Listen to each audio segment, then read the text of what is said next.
Welcome back to the Basic Bee podcast. I am so happy to be here with you, to have a friend here with us, and we're going to be talking about a whole bunch of different things. So I don't even have like a very clear focus for you. We're just going to see what the heck unfolds here.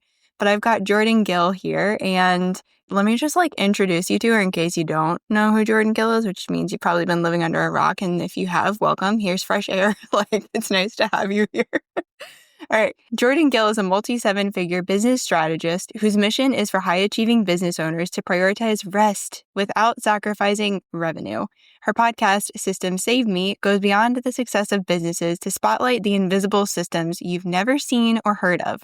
When she's not spreading the gospel of systematic success, she's working on one of her 1,000-piece jigsaw puzzles or traveling the world with her husband and bonus son. Jordan, I'm so happy to have you here.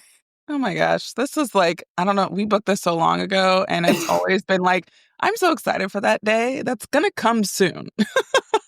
It'll be here eventually. Yeah, I was looking, I think we booked this like 4 months ago because okay, so to the point of your bio, I needed to take a break. I had like shoved a lot on my calendar. And we have to do that sometimes. So I'm glad that you took that break. I was there to ride out the break with you. And now we're here. We get to have a fun conversation. So I'm all good for it. And before either of us forget to mention, I was over on Jordan's podcast where we were talking about, I think it was like missed opportunities for networking and collaborations. Totally. Yeah. So that was a good show. I'll give you the link and whatnot for people to listen because it was really, really good. And Brittany and I both like share like such a respect around collaboration and how you go about connecting with people and just having genuine relationships and friendships online. So it was a really good episode. Definitely wanted to listen. Thanks. I had a lot of fun. And I don't know, I was talking about this weekend with somebody and I was like, I feel like I'm one of those weirdos that actually does go back and listen to my own conversations because it's a little bit of like practicing for me. Yeah. Like, is there anything I can tighten up on or anything I felt like an idiot need to warn people about? Or just like, how can I summarize the conversation for anyone I want to share it with? So it's a lot of fun to go back and listen. And I love just having these conversational episodes with people. I know. I think the only one I went back to listen to was one that I was super vulnerable with. So that one like scared me because I wasn't super raw, but it felt raw in the moment as of sharing. So I was like, hey, let me like listen and sound completely unhinged. And it was actually okay. But that was the only one. That's so funny. Was that the one with Iman? Yeah. Yeah. No, that was a really good one. I'll link that one because that was a really good conversation that the two of you had. She's on the podcast too. Oh my gosh, she's an amazing interviewer. I'm just like, I've done 400 episodes on mine, but like you literally are thousands times better than I am. You're good though. I love both of your shows, so we are not going to like put one over the other. That's true. There's room for everybody. There is. So, okay, now for the point of why we're even here. Well, one of. I know that people comment on like me and different offers that I share and how my business has shifted over the years, but you're someone else that I see in this space who's like, I don't know, the best way to phrase it feels like experimenting out loud. Yeah. So like, take us through that, what that's been like, what it's felt like. Totally. So I wasn't always experimenting out loud. You know, my business kind of has chunks. So like the first 4 years of my business was when I was offering VIP days myself. And that was that era. And then there was the era of, okay, now I'm teaching VIP days to the masses. And that was about a 3-year period. And then the last 2-ish years have been experimenting out loud and just being like, you know what? I am just going to play, see what works.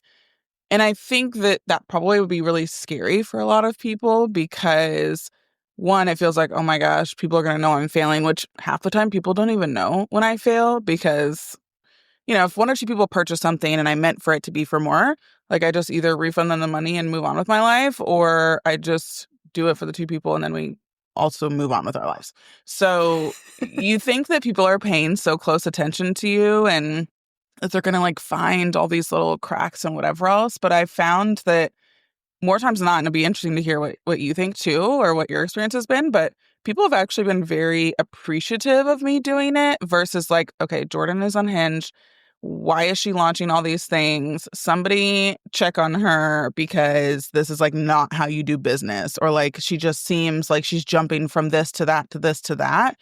And I will say that my experiments are in a general area. I'm not necessarily like going way left field with the offers that I'm putting out there. So that I think also helps. Is not like if I were to all of a sudden become a branding strategist, then everyone should be worried because that is not my expertise and branding actually freaks me out. So it's been cool because it's allowed me to actually get really, really good at offer creation, launching, pricing, copywriting, all of those things that if you're only launching once or twice a year, or if you're only putting one or two offers out there, or if you've had the same offer for a few years, which was my done a day season, yeah, you can get good at some things. But I found that the experimentation, like I'm getting really good at some things that I was okay at for the majority of my business. And that has been what's really cool for me is like now I can understand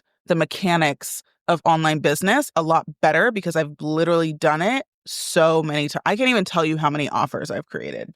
I'm assuming it's in the 50s or 60s, like no lie. Wow. And because I remember I said it was in the 30s, like before done in a day. And so definitely have launched probably 20 or 30 things since done in a day. So yeah, I've actually really enjoyed it because it allows you to get those skills up to then have a better understanding of your business, of the businesses you're supporting and helping. That's what I found. So what have you found with like experimenting? Yeah, it's been interesting because for me, it started because I have such this like perfectionist streak. I was like a straight A kid and all this stuff. And so I was like, I have to stop doing this. Like, it's so much pressure. I'm being so mean to myself when things fail. Yes. And then I just like spiral from there. So it's pretty awful. And you're nodding your head. So I feel like you can probably relate. I see you. I see you. We're like right here. It started off as like a challenge / invitation to just like knock it off. And it really did help me to just like, okay, we're just going to like see what sticks. And one thing I'm really good at, and you're good at this too, is noticing what's kind of trending a little bit, what conversations are happening. Just instead of ABC, like people always say, like ABC always be closing, I'm always listening Yes. to see like what are the comments, what are the thread topics, what are the podcasts that are coming out. And there are some things that I don't like really get into, like AI, but other things are my jam. And so when it's my jam, I'm like, oh, how could I help someone with this thing? And then I can create like a workshop or a download or a thing. So I'm just like always just poking around and seeing what people are talking about. And it has, like you said, it's really helped me to be clear on messaging, clear on how I'm helping people, who this is for. And I mean, my last workshop was way bigger than anything else I've ever sold. So I'm like, oh, this is kind of cool. Like it really works. It's always fun when that happens. Yeah, it is really fun. Do you know much about your human design? I know I've asked you this before. Yeah, I'm a projector. What are the numbers? I'm really quizzing you, Jordan, because I know I'm 3/5. What are your two? Okay, yeah. So 4/6 is, I know one of them is like I'm living my life in like 3 sections. So the first section was like whatever, 0 to 30. And then I'm in my second section because I'm 34, 30 to 50-ish, and then 50 beyond. So like I'm basically in the like I'm stacking for the greatness that is 50 and over, I guess. But I don't remember what the other number means. I need to go back and like revisit that. But it's interesting because as a projector, I'm supposed to wait for the invitation. But what I have noticed is interesting because I was like, this is not making any sense. Because a lot of times I'm creating things for myself that then I'm like, hey, do you guys want this? And so it feels like a backwards invitation because I'm technically inviting them into something I've created for myself. But then it's almost like, again, I think so differently and not in like a, oh my gosh, I'm like some savant or something, but just like I think very differently. I get that comment a lot when I'm strategizing with people or when I just put things out there. They're like, I literally would never have like thought of this. And like, I just love your brain and it's so interesting to me. And so it's hard to wait for invitations when people don't even comprehend what you could possibly come up with. So I've realized I have to do the asking. And it's not even, I don't see it as asking for the invitation. I see it as like validating that they want the invitation to come into my world and come into like the stuff that I'm doing. And that has been really cool. And I 100% agree about the perfectionism and also the like people judgment, right? It's like, oh gosh, I'm sure like someone's like copying this link and like bashing me in a Voxer channel or something, which I'm sure is true. And it's like, I have to get over that. Like that is something that I actually am like more okay with now than I ever have been. And just knowing that like my husband loves me, my bonus son loves me, like I have a life that I love and enjoy and like it's real versus like it's fine if someone's like, oh, she has a pimple on this video and we should make fun of her because like I actually don't care. And that's what I see a lot of people coming into the space struggle with so much. I was talking to my sister-in-law and she's like, I don't understand how you go on these videos with no makeup on because I think I would have like a panic attack. Like, what if people say stuff about you? And I'm like, they probably do. I anticipate that people are going to have something to say about my hair or my pimple or my clothes choice or whatever else. And like, it doesn't matter.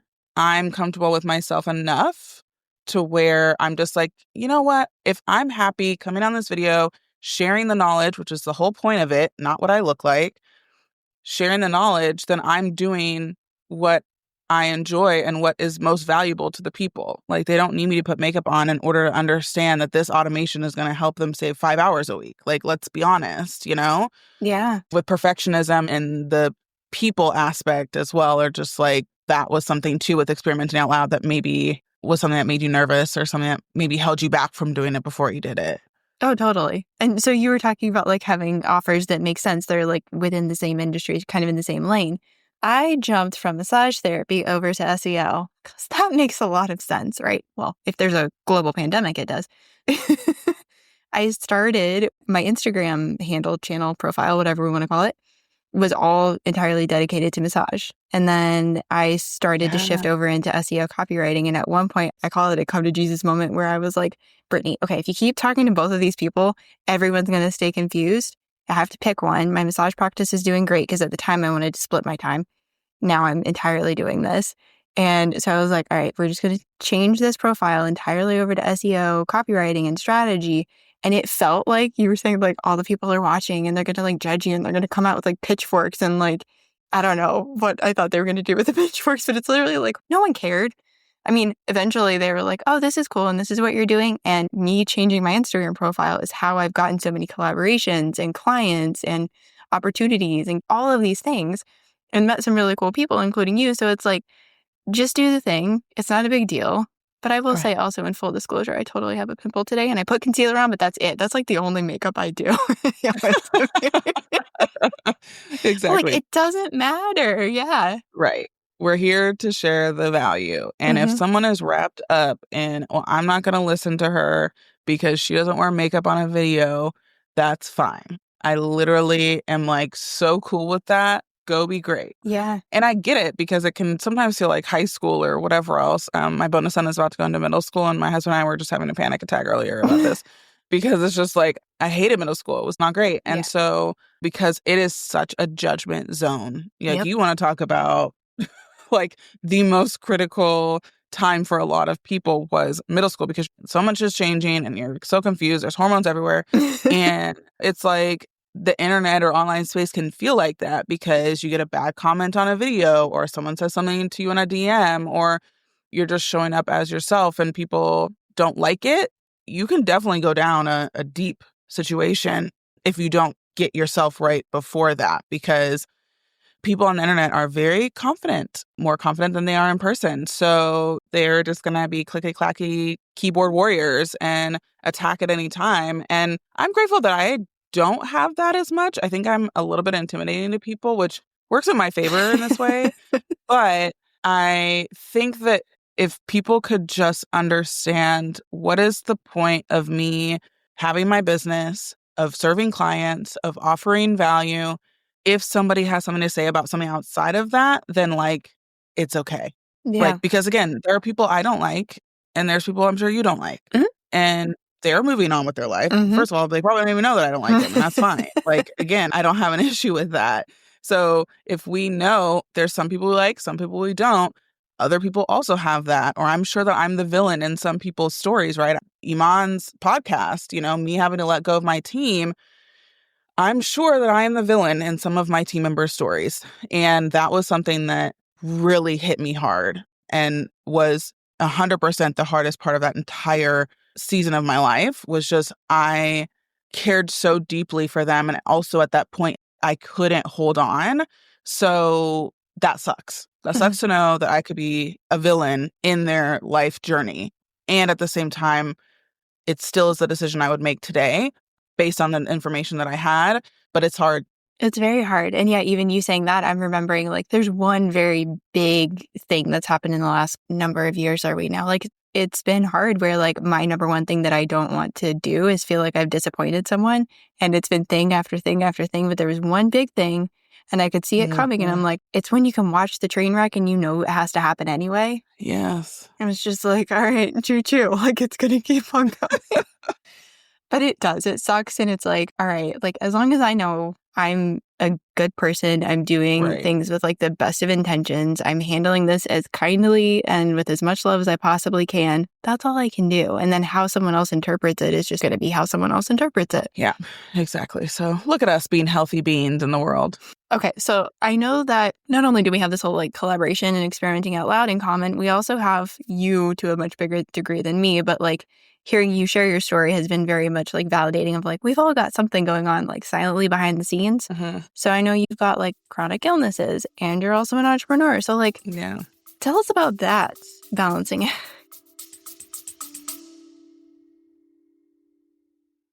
Okay, you get it. You know SEO is important, but no, you're not interested in learning another skill. Who has the time?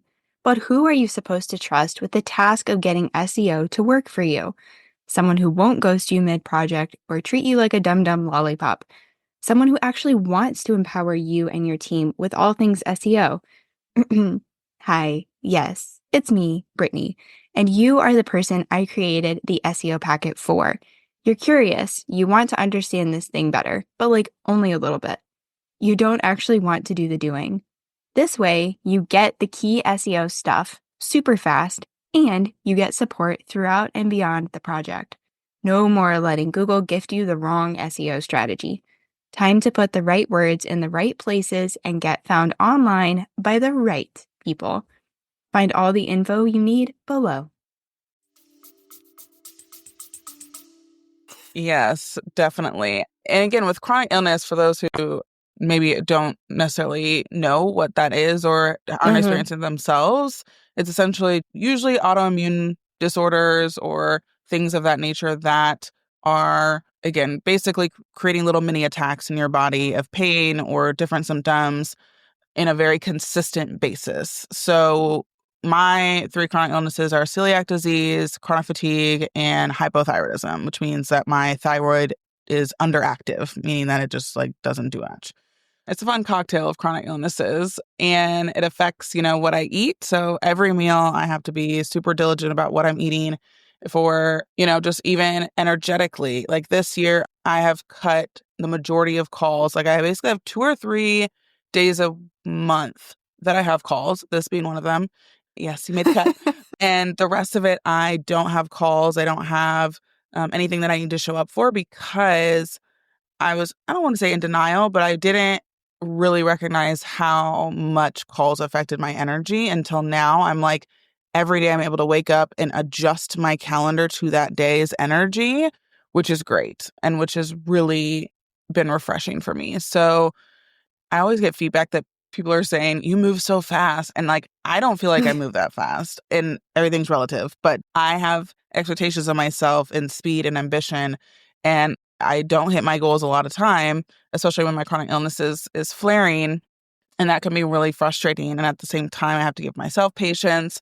Also realize that I'm not running like an urgent care. I'm building systems for people. Like it's not life or death, right? Thank goodness. So I am able to have that flexibility and ask for grace when I need it. And that also can feel weird and not fun, but I'm pretty upfront about how I operate. And so for the most part, if people don't like that, then they don't come to me. I've been lucky in that sense.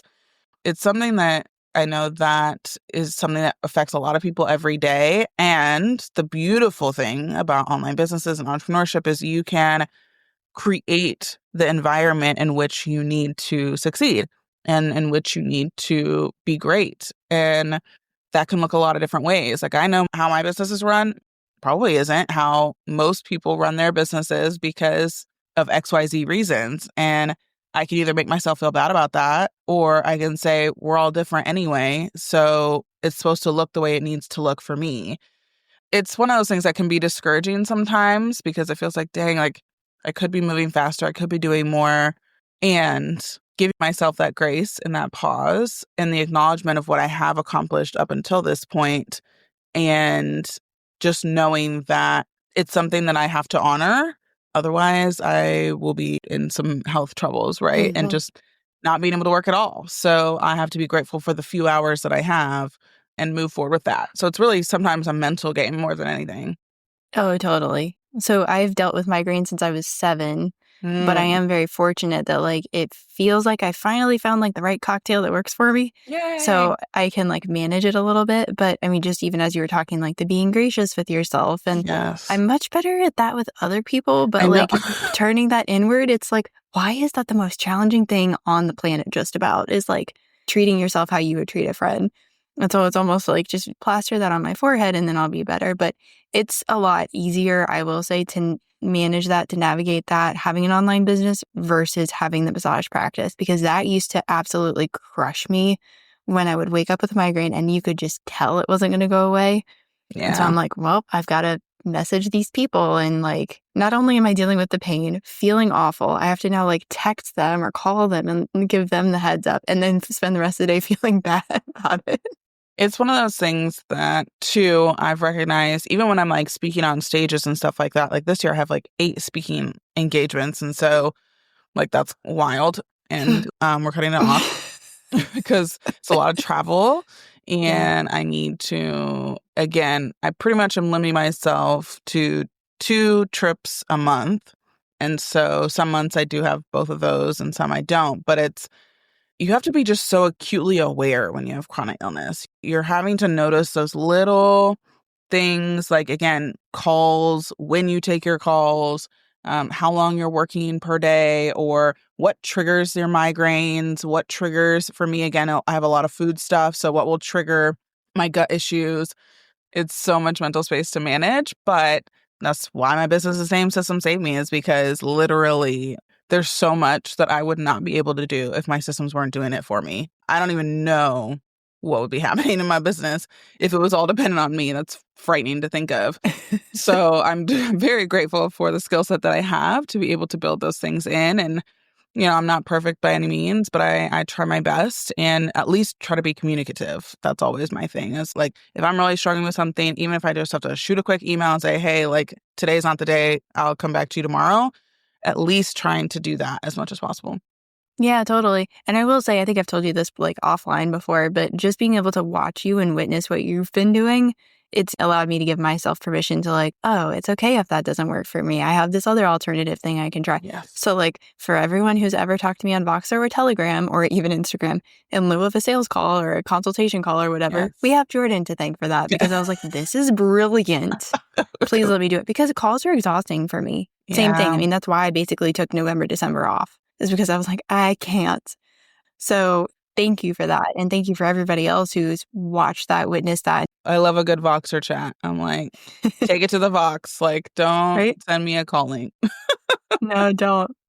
All right. I know we're just about the end of time here. So I would love to know Yeah. just like, do you see any like trends or do you have any predictions for where the online business industry is like headed or anything you're noticing? Gosh, yes. Like you said earlier, we are very observant. We are very much listening to everything, reading everything, and I'm quite a sponge. So I actually think I've been in the online industry as an entrepreneur since 2016, but I was in the online industry space for 2 years before that as a W-2 employee.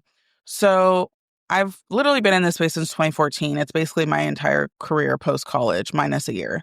And so last year, I did recognize it was hard for people because a lot of people went into this cycle of like burn it all down and start something new. Nothing is wrong with that. Literally zero judgment there because I've burned it down and started anew as well. Mine just was a little earlier than everybody else's. So what I think that actually did was kind of shake out the people who um, were only interested in business when it was easy, Mm. is the best way to put it. And so business is always I don't want to say the word hard because then it makes it sound like everything is a drain because it's not.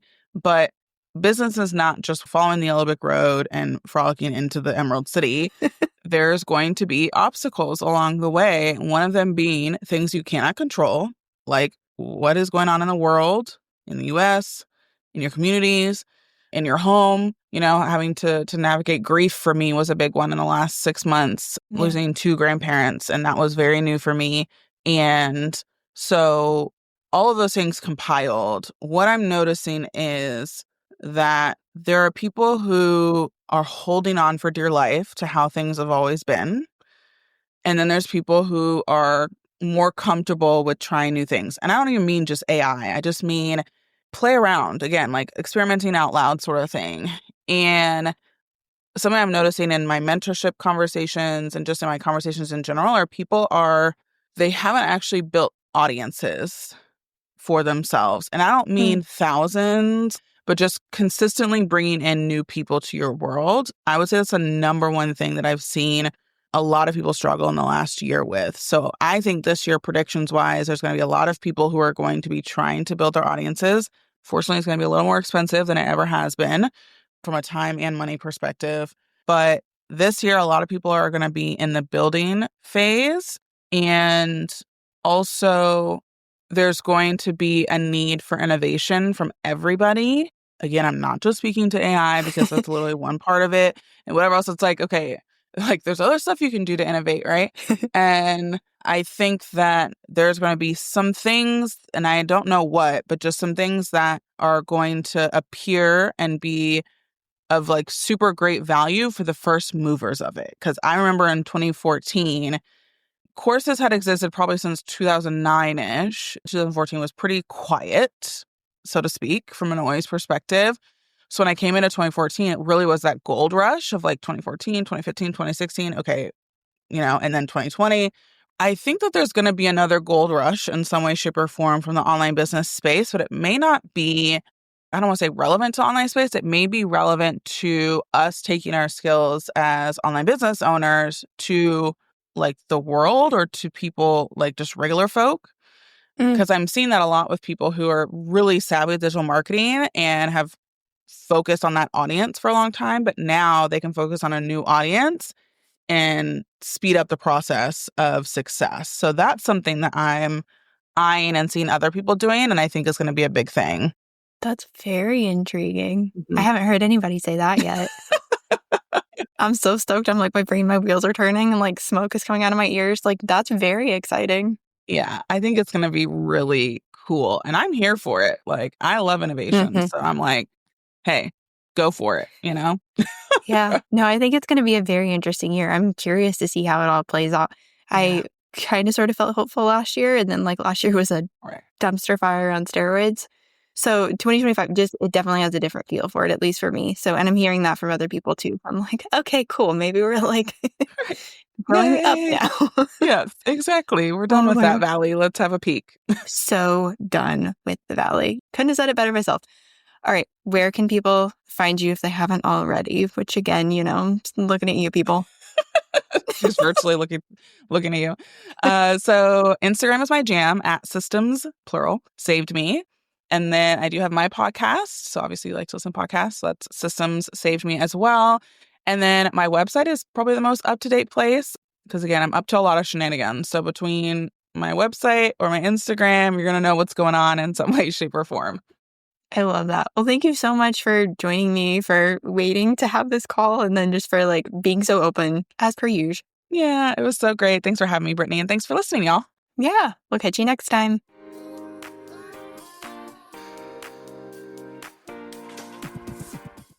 Hey, fellow podcaster. I see you out here wanting to do more with SEO, but not even knowing where to begin or what to do.